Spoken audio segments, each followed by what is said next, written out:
Dieu a permis que vous puissiez avoir un couple, ou que vous soyez en couple, parce que vous devez accomplir une mission terrestre ensemble. Célibataire, que l'Éternel te fasse grâce, que tu sois capable de choisir la personne avec qui tu vas accomplir la mission terrestre. Le pouvoir de la sorcellerie vous empêche donc de vivre cela.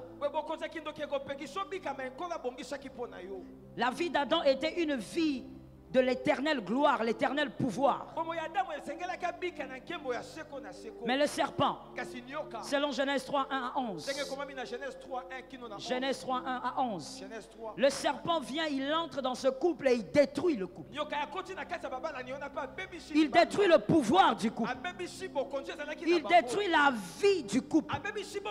La vie que Dieu avait prévue pour ce couple. Par la grâce de Dieu, que le sorcier ne détruise pas ce qui a été prévu. Il y a des gens qui sont dans le foyer comme des gamins, comme des gamines. Dès qu'il y a un problème, c'est tout de suite des réactions. On laisse courir les émotions.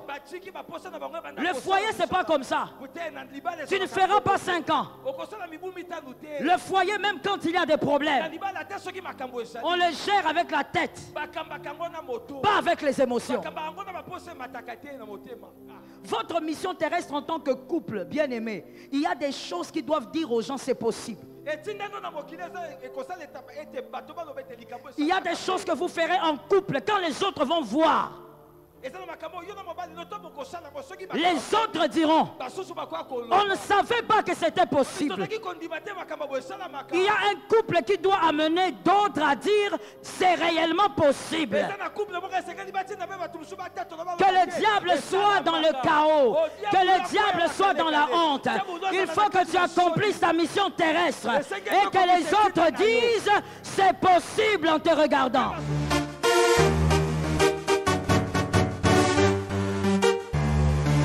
Shalom bien-aimé dans le Seigneur Jésus-Christ. Aujourd'hui, la servante de Dieu Joël Gloria Cabassel, pasteur principal de l'église Assemblée évangélique Nouvelle Alliance de Kinshasa, vient avec une parole prophétique, une parole de feu. Ton foyer est gardé, protégé, et scellé par la gloire de Dieu. Peu importe les attaques, peu importe les complots de la sorcellerie, leur règne prendra fin, car la gloire de Dieu va les engloutir.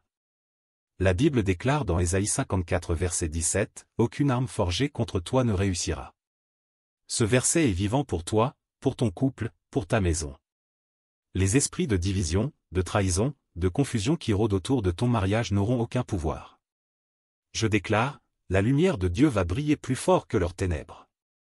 Ils ont peut-être tenté de lancer des sorts. Ils ont peut-être tenté de semer la zizanie. Mais la gloire de Dieu est comme un feu dévorant. Ce feu descend aujourd'hui et consume tout ce qui ne vient pas de lui dans ta maison. Prophétie. Je libère une parole prophétique sur ta vie, Dieu restaure l'amour, la paix et la communication dans ton foyer. Dieu ferme la bouche des sorciers, il renverse les autels sataniques, et il établit son trône dans ta maison. Ce que Dieu a uni, aucun démon ne pourra le séparer. Reçois cette parole maintenant, au nom puissant de Jésus-Christ. Si tu crois en cette parole, déclare-le dans les commentaires. Mon foyer est couvert par la gloire de Dieu. N'oublie pas de partager cette vidéo à quelqu'un qui a besoin d'entendre que Dieu protège son couple. Abonnez-vous, aimez et partagez afin d'apporter l'évangile de Jésus-Christ aux nations car il y aura plus de joie dans le ciel pour un seul pécheur qui se repent. Que la bénédiction de Dieu soit votre partage dans le nom puissant de Jésus-Christ. Amen. J'espère que tu l'as écrit, le règne de la sorcellerie. C'est un règne qui a le but ultime, la destruction. La destruction de votre bonheur. Un pouvoir qui cherche à s'imposer pour vous donner une vie qui n'est pas la vôtre. Vous imposez une vie qui n'est pas la vôtre. Je sens quelque chose. Je déclare au nom de Jésus, tu dois vivre la vie que le Seigneur a écrite avant ta naissance. Quelqu'un de distrait n'a pas entendu. Je disais, tu dois vivre la vie que l'Éternel a écrite avant ta naissance. Ne rate pas ta vie. Ne vis pas une vie qui est à peu près ta vie. Vis ce qui a été dit. Au nom de Jésus. Le pouvoir de la sorcellerie vous empêche donc de vivre cela. La vie d'Adam était une vie de l'éternelle gloire, l'éternel pouvoir. Mais le serpent, selon Genèse 3, 1 à 11. Genèse 3, 1 à 11. Le serpent vient, il entre dans ce couple et il détruit le couple. Il détruit le pouvoir du couple. Il détruit la vie du couple. La vie que Dieu avait prévue pour ce couple. Par la grâce de Dieu, que le sorcier ne détruise pas ce qui a été prévu. Si quelqu'un est intelligent, la personne a compris qu'elle est venue parce qu'il fallait entendre ces choses. Que le sorcier ne touche pas à ce que Dieu a prévu. Le diable est mauvais. Par son venin, le diable s'est arrangé pour détruire le foyer d'Adam et de Ève. Il a donné une vie à ce couple qui n'était pas la leur. Ils sont devenus mortels, pécheurs. Ils sont devenus les porteurs de la mort.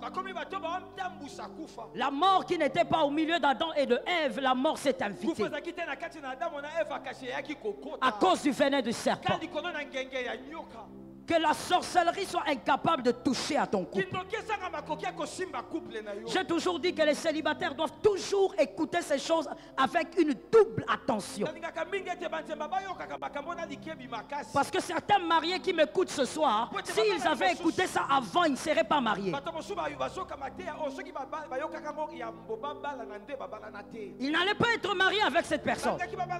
Alors il ne faut pas croire que parce que tu es célibataire, tu n'es pas trop concerné. S'il y a quelqu'un qui est concerné ici, c'est toi le célibataire qui m'entend.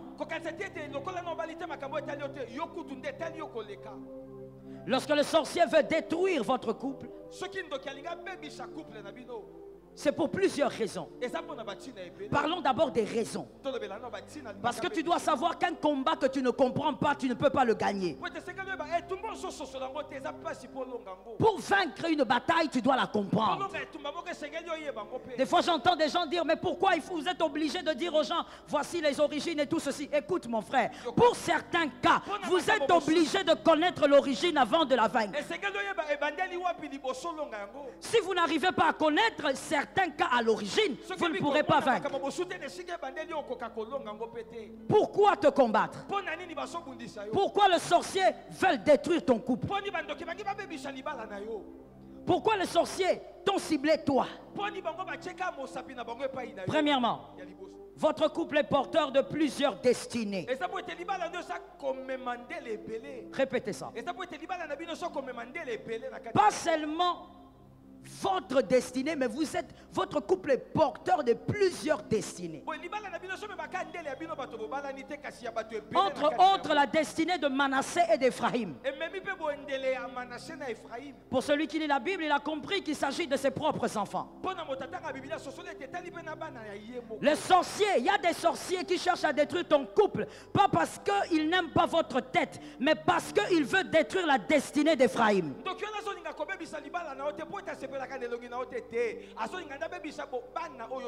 Il veut détruire la destinée de Manassé.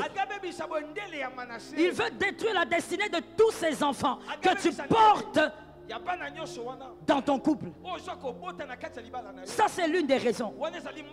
Proverbe 17,6 dit, Proverbe 17,6. Les enfants de tes enfants sont la couronne des vieillards. Et les pères sont la gloire de leurs enfants. Tu es la gloire de ton fils. Tu es la gloire de ta fille. Et si on touche à ta gloire, on a touché à la gloire de ton fils. Certains combats qui vous arrivent sorcelleriques ne sont pas là seulement pour vous bloquer, mais ils sont là parce qu'ils ont ciblé Manassé et Éphraïm. Tu dois savoir qu'à cause de cela, la sorcellerie va t'harceler. La sorcellerie cherchera à te détruire. Tel que tu es là, tel que tu me suis, tu es le premier concerné par rapport à cet enseignement. Je parle de toi, je ne parle pas de ton voisin, c'est à toi que je m'adresse. Tu es le premier concerné. La sorcellerie cherchera à détruire ton foyer, à déstabiliser ton foyer. Parce que la destinée de Manassé doit être détruite. Combien de fois j'ai vu en tant que pasteur des jeunes gens ayant des grandes destinées, mais une vie ou une éducation ou encore une psychologie détruite. Il a une grande destinée, mais s'il reste comme ça, sans renouvellement d'intelligence, il sera un échec. Ils sont nombreux. Une grande destinée. Mais le problème, c'est que à cause de la vie de maman et papa, on a détruit certaines choses en toi. À cause des choix que les parents ont eu à faire dans la vie. Tu n'as pas grandi normalement. Tu as une grande destinée, mais tu as beaucoup d'état. Impossible pour que l'onction t'amène loin. À certains endroits, quand on a l'onction, les portes ne s'ouvrent pas parce que vous avez l'onction. Les portes vont s'ouvrir parce que vous êtes bien éduqués. Je réponds cette phrase pour quelqu'un qui n'était pas dans cette salle. À certains endroits, pour certaines portes, ça ne demande pas l'onction, ça demande une bonne éducation et vous allez arriver au sommet. Mais il y a des gens qui ont raté ça. Il a grandi avec le grand-père, il a grandi avec la grand-mère, il a grandi avec des tantes. Il a habité dans 50 maisons pendant qu'il était adolescent. Il a habité même chez des amis. Parce que ce n'était pas sa faute, c'était les choix des parents. Les parents divorcés. Les parents étaient détruits par le diable. Et finalement, il est un David, mais un David très très mal préparé. Même Dieu prépare avant de faire asseoir sur le trône. Tu dois comprendre que si tu es combattu en tant que couple, c'est aussi parce qu'il y a Manassé et Ephraïm. Il y a même certains parents qui ne sont que des Joseph. L'enfant qui est dans la maison a une destinée plus glorieuse que le père. Les sorciers vont vous combattre, vont combattre votre mariage. Mais les gens qu'ils cherchent, ce ne sont pas vous, le couple, mais Manassé et Ephraïm. J'ai l'habitude de dire aux parents, quand vous êtes parents, même d'un seul enfant, votre vie ne vous appartient plus. Vos décisions appartiennent maintenant à plusieurs. Vos décisions vont influencer plusieurs vies. Voilà pourquoi n'importe qui ne peut pas... Oh my God, je vais le dire comme ça. N'importe qui ne devrait pas être parent. Parce qu'il y a des gens qui sont des parents. Mais tu prends des décisions sans comprendre que tu engages toute une destinée. Tu prends tes décisions à la légère. Le jour où tu t'es réveillé, tu n'as pas bien mangé, tu dis je vais divorcer de ma femme. Le jour où tu te réveilles, ça ne s'est pas bien passé au lit, tu vas divorcer de ta femme. Le jour où ton mari te refuse, je ne sais pas, un $10, je vais divorcer. C'est parce que tu n'as pas compris que ta vie ne t'appartient plus. Tes décisions maintenant engagent plusieurs. Il y a Manassé et Ephraïm. Que la sorcellerie ne t'amène pas à prendre de mauvaises résolutions. Dis à ton voisin que la sorcellerie ne t'envoie pas à prendre de mauvaises résolutions.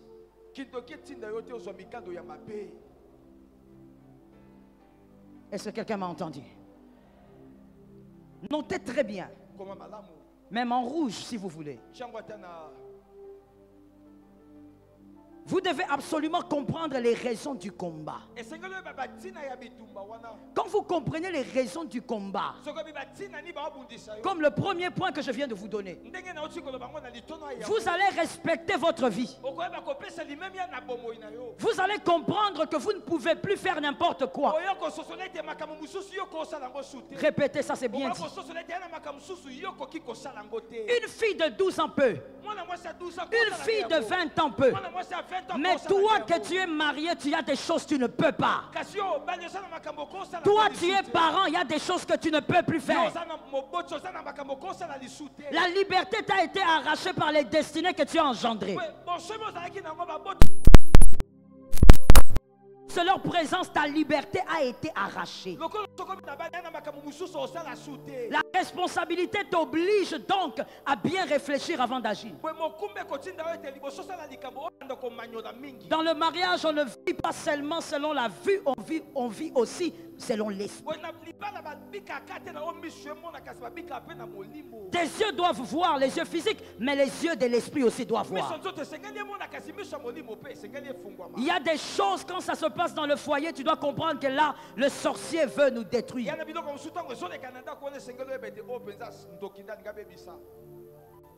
Vous devez comprendre ces choses. Quand on comprend la valeur ou l'importance des enjeux dans un combat, on choisit bien les pierres. Comme David. Lorsque David a compris que c'était un combat sérieux,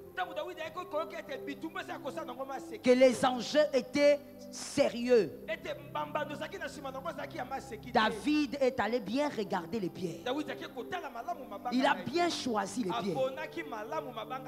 Lorsqu'on ne comprend pas l'importance du combat, on croit qu'on est dans un dessin animé ou on croit qu'on est dans un livre où on déchire les pages, il y en a encore. C'est là qu'on ne comprendra pas l'importance du combat. Tu dois comprendre les enjeux du combat. Tu dois comprendre que ce qui t'arrive dans le couple, il y a un but que les sorciers recherchent. Il y a un but que les sorciers veulent atteindre. Tu dois le comprendre, ça doit entrer. Tu dois intérioriser. Voilà pourquoi on ne se marie pas par jeu. On se marie en étant très conscient. Un couple qui ne choisit pas bien ses pierres, ce couple est perdu. Dans ton couple, tu dois apprendre comment prier avec ta femme.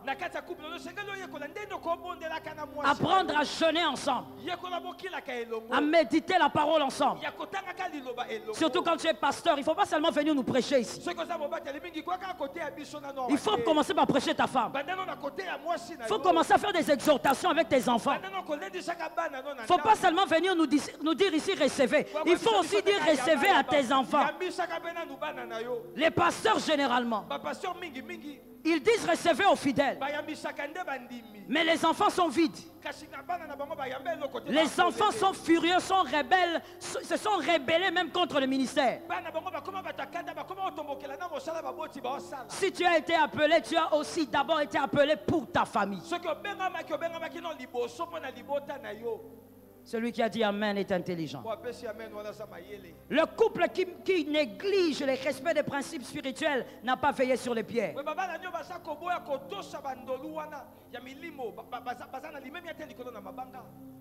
Le couple doit veiller sur leur sanctification. Le couple doit veiller sur ces 5 pierres. On choisit bien les pierres quand on comprend les enjeux du combat. Mais il y a des gens qui sont dans le foyer comme des gamins, comme des gamines. Dès qu'il y a un problème, c'est tout de suite des réactions. On laisse courir les émotions. Le foyer, c'est pas comme ça. Tu ne feras pas 5 ans. Le foyer, même quand il y a des problèmes, on le gère avec la tête, pas avec les émotions. Tu dois les gérer avec le cerveau. Tu dois observer, gérer avec l'intelligence et voir aussi avec les yeux de l'esprit. Est-ce que tout ça est naturel ou les sorciers est entré? Que l'Éternel te préserve du mal. Que quelqu'un lève sa main droite et dise que le Seigneur me préserve du mal.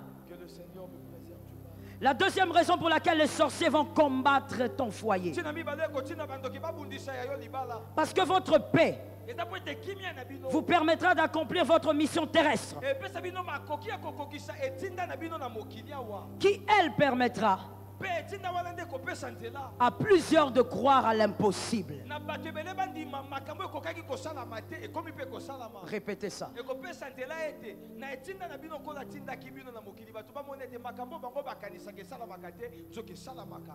Dieu a permis que vous puissiez avoir un couple, ou que vous soyez en couple, parce que vous devez accomplir une mission terrestre ensemble. Célibataire, que l'Éternel te fasse grâce, que tu sois capable de choisir la personne avec qui tu vas accomplir la mission terrestre. On se marie pas seulement pour faire des enfants. On se marie pour accomplir la mission terrestre ensemble.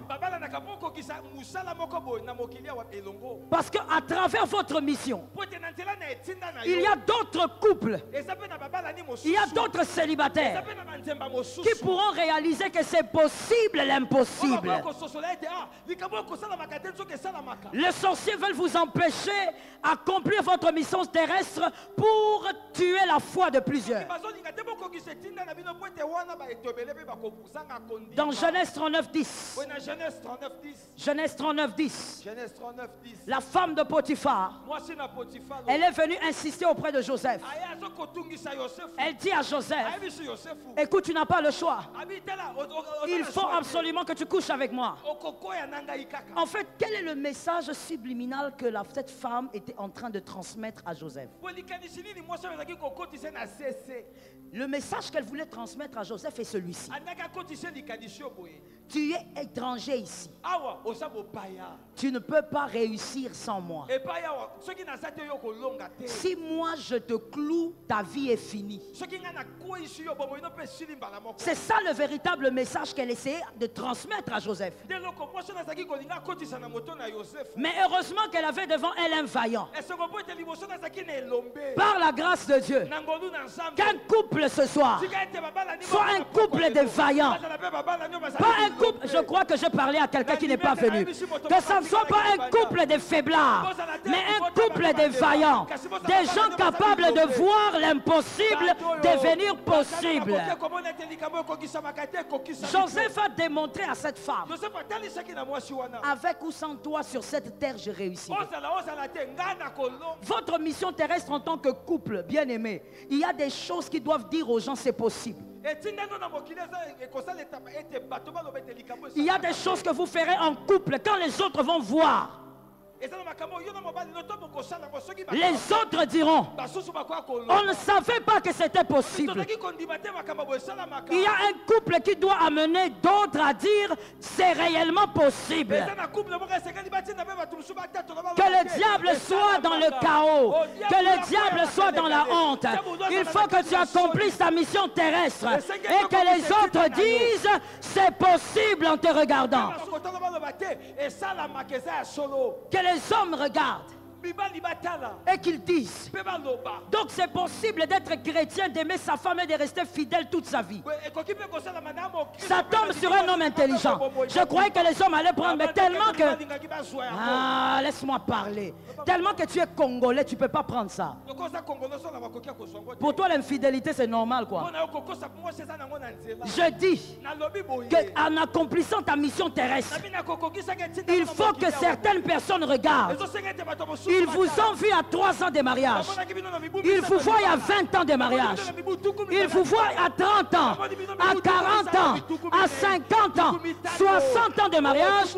Et ils disent, je ne savais pas que c'était possible. Maintenant je sais.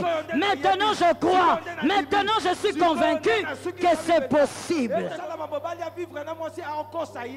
Toute sa vie. Que c'est possible de voir une femme aimer son mari toute sa vie sans le tromper. Que c'est possible que les gens vivent en train de s'aimer avec les cheveux blancs. Ce sont les gens intelligents qui prennent ça. Il y a des gens qui pensent que nous sommes en train de faire du théâtre. Nous ne sommes pas dans une série télévisée. Nous sommes en train de lancer des paroles qui imposent la vie. Nous disons, il faut que tu accomplisses ta mission terrestre. On ne se marie pas pour le sexe. On ne se marie pas pour avoir une alliance au doigt. On se marie parce qu'il y a un travail que Dieu attend de vous sur la terre. Il y a des personnes dans le monde entier qui ne croient plus au mariage chrétien. Il y a une dame qui me disait, je parlais avec elle au téléphone, elle avait eu mon numéro par je ne sais qui. Elle ne vit pas au Congo, elle est dans un pays d'Europe. Elle me pose la question, c'est le pasteur Joël? Je dis oui. Est-ce que c'est sûr que c'est le pasteur Joël? Parce que j'entends une voix d'homme. Je dis non, non, non, c'est le pasteur Joël. Elle dit parce que moi je ne veux pas parler avec des pasteurs hommes. Les pasteurs congolais, je ne veux pas, je n'en veux pas. Il y a beaucoup de gens qui ne croyaient plus. Ils n'ont plus la foi à cause des bévues des autres. Ils ne croient plus au mariage.